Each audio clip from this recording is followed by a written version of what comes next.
like a pro. Capita.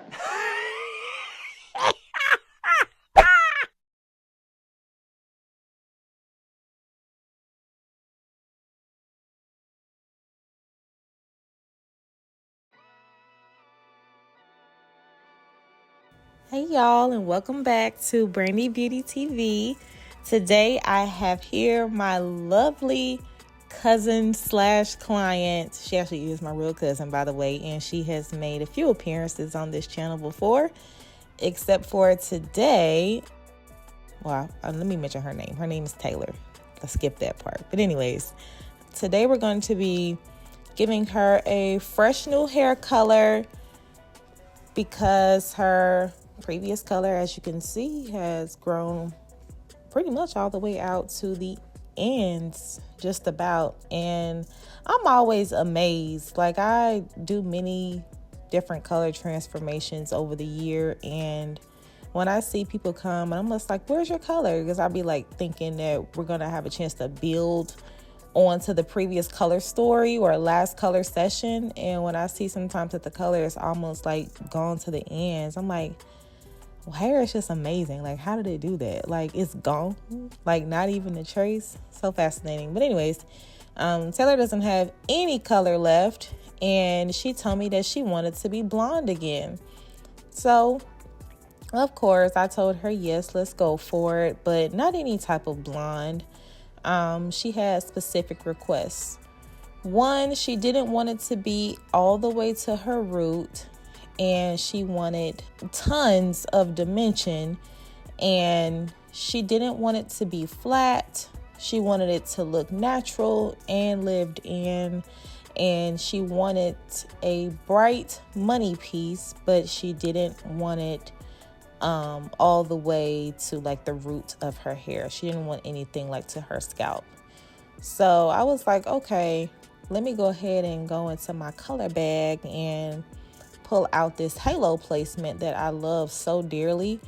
I kind of taught myself how to do this placement, obviously with inspiration here and there, but I learned how to perfect it really on my own, because I have found that with hair color, especially with blondes, less is really more.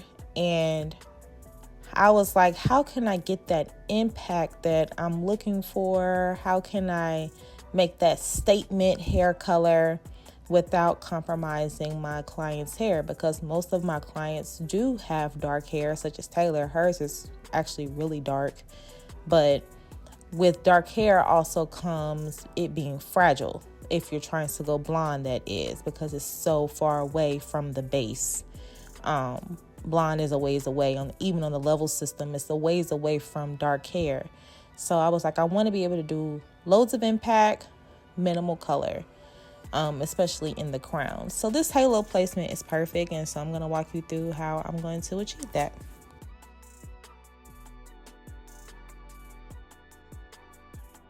So to begin, I'll be using the Blonder Plex lightening powder with 20 volume. And 20 volume is like the absolute most I will use when it comes down to doing foils, simply because you don't need to use anything higher. Between the heat that will be trapped inside of the foils, the incubation that will happen there, and just how aggressive that 20 volume can be on its own when saturated properly. You don't need to disturb the cuticle anymore, and 20 volume is more than enough typically.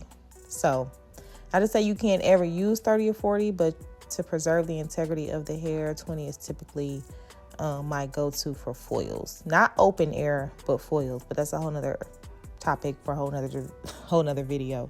So I'm using the Blonder Plex in 20 volume, and I'm going for very few stitches when it comes down to my weaves. And when I say few stitches, I'm referring to how many pieces I decide to weave out.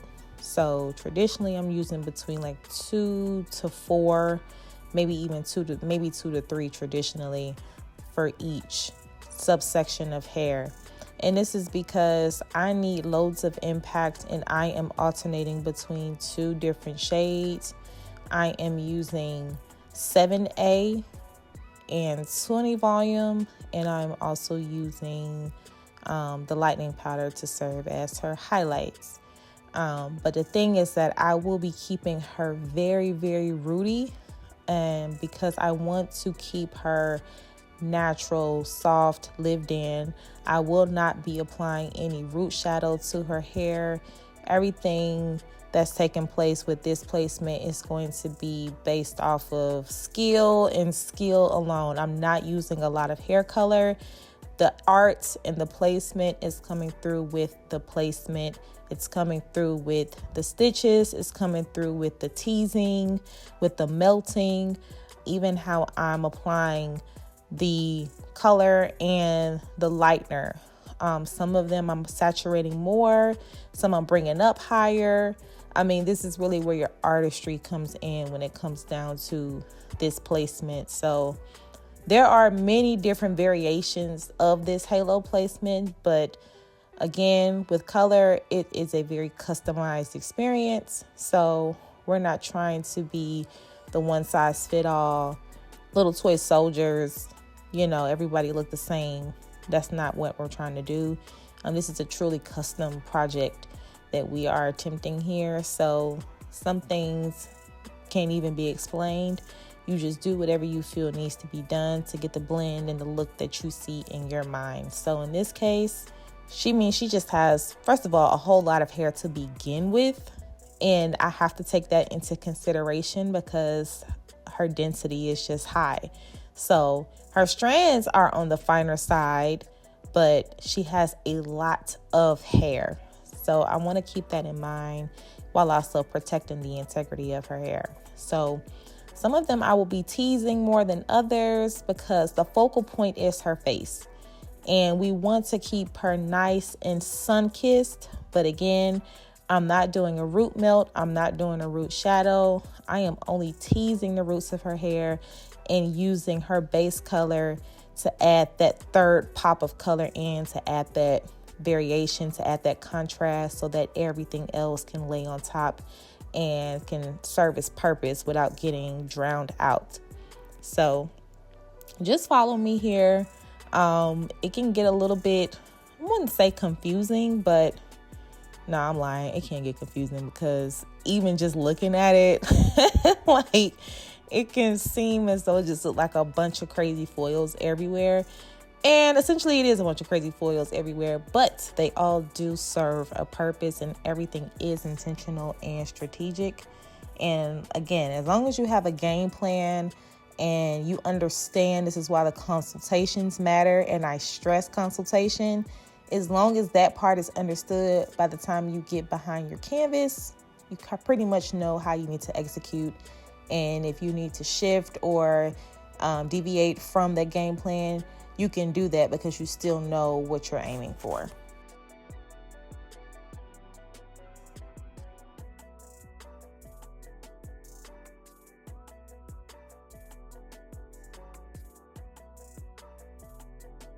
So as y'all can see with this halo placement, it is very intricate because every little detail shows, especially since we're doing it in this fashion.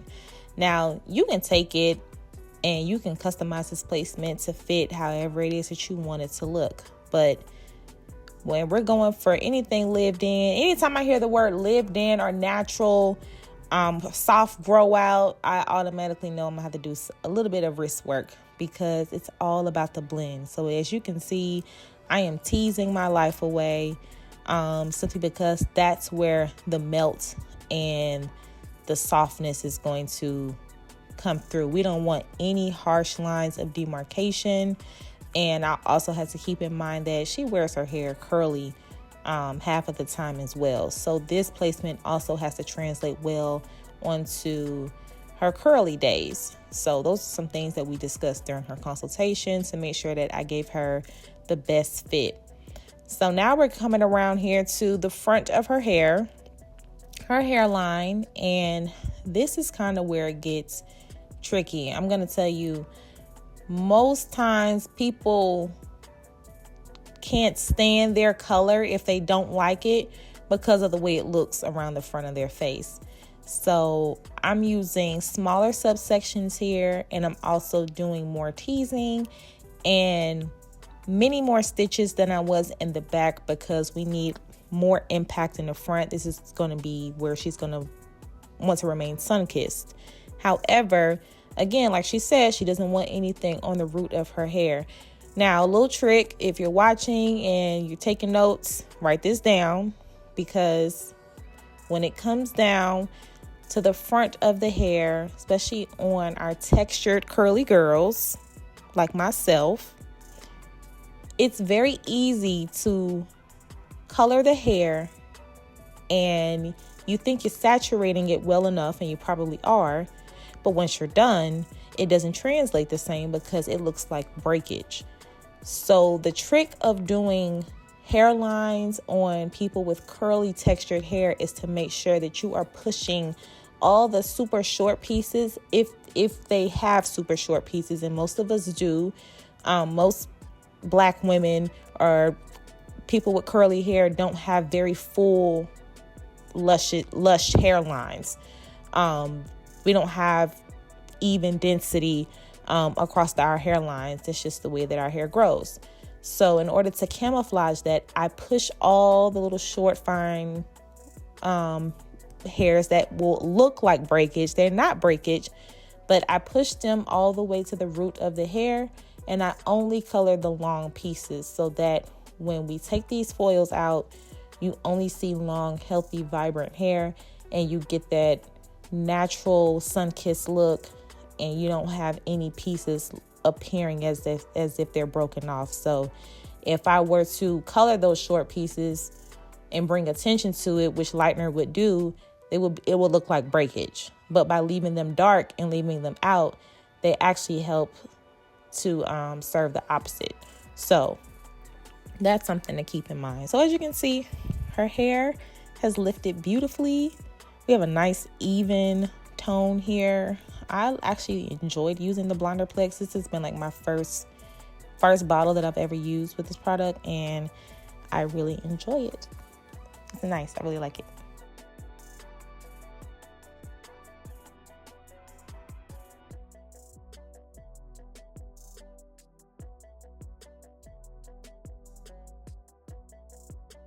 If you have made it this far into the video, you are in for a very special treat.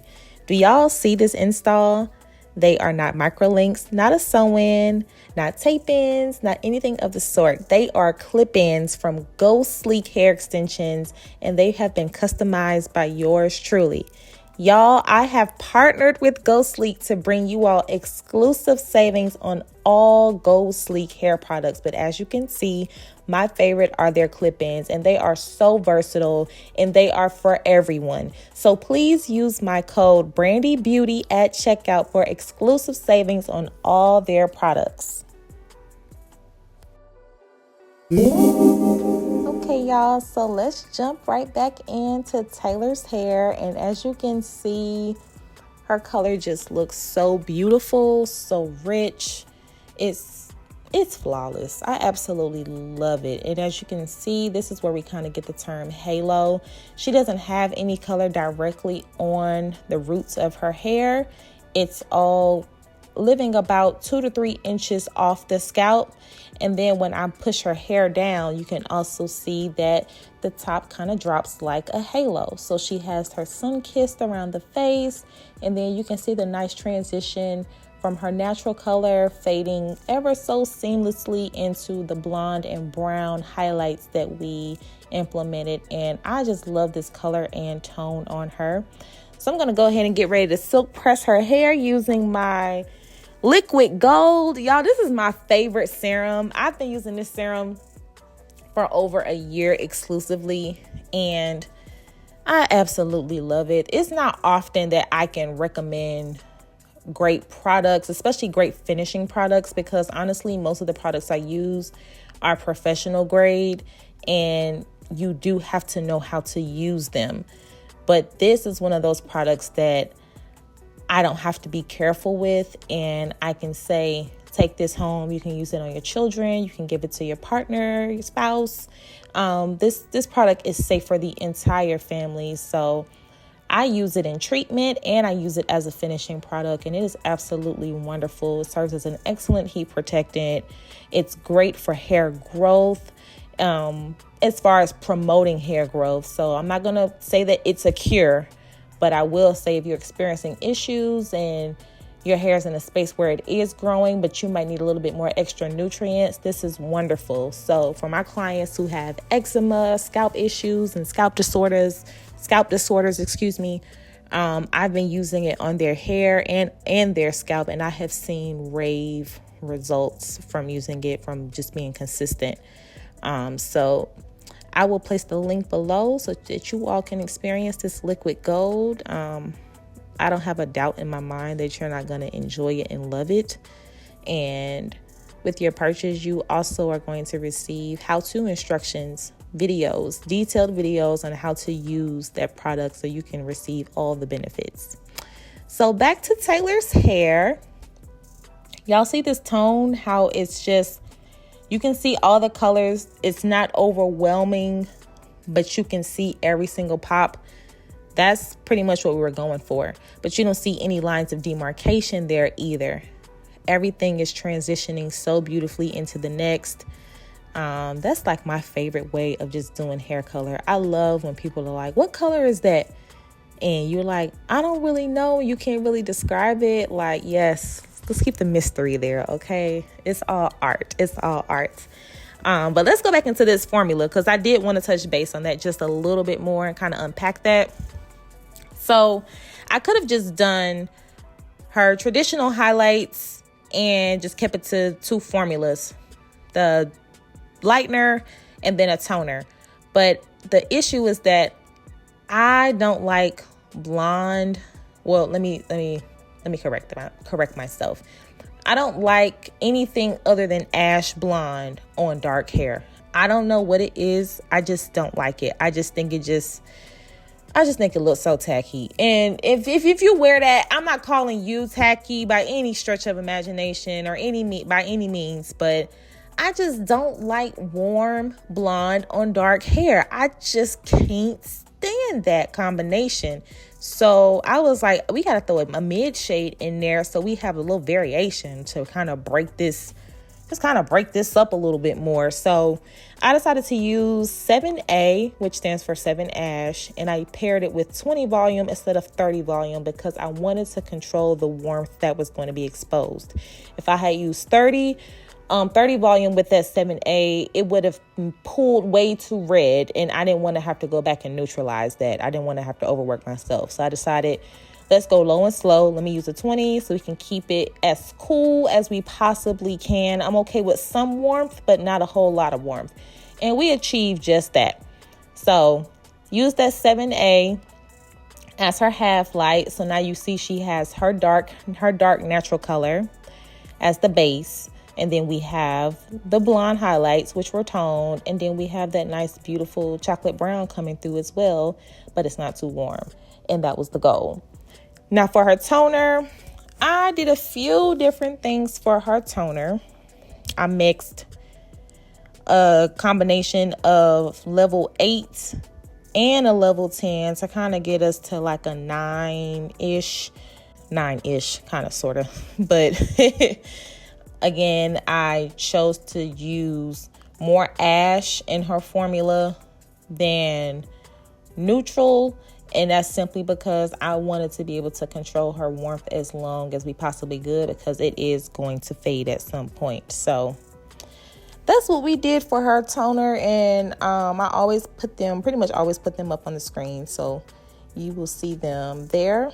And yeah, her hair just turned out so pretty. I'm putting these waves on her hair because you gotta wave it. I mean, I can't do anybody's hair without at least offering to wave it, because it just adds so much personality, and you can really see all the ribbons of the colors kind of just flowing through. So yeah, I'm excited. She's excited. Can't wait to show y'all the end results.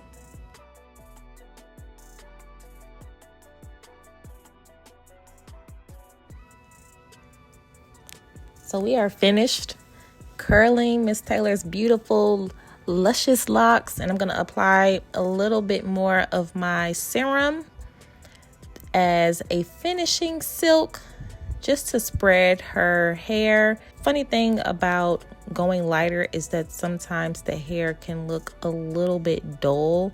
So applying a finishing silk or serum, I prefer to use the items that are a little bit more on the lightweight side. I don't like anything heavy when I'm trying to spread the hair because we are aiming for longevity. So this serum is going to apply nice polish just to smooth any little flyaways that we may have and lay them edges just a teeny bit. We want to keep it very natural, and then finish it off with a little holding spray just to kind of lock it in. So y'all, tell me what y'all think. I love Taylor's turnout. She did too. We just went up for it. This is probably one of my favorite transformations of 2025. I'm not gonna lie.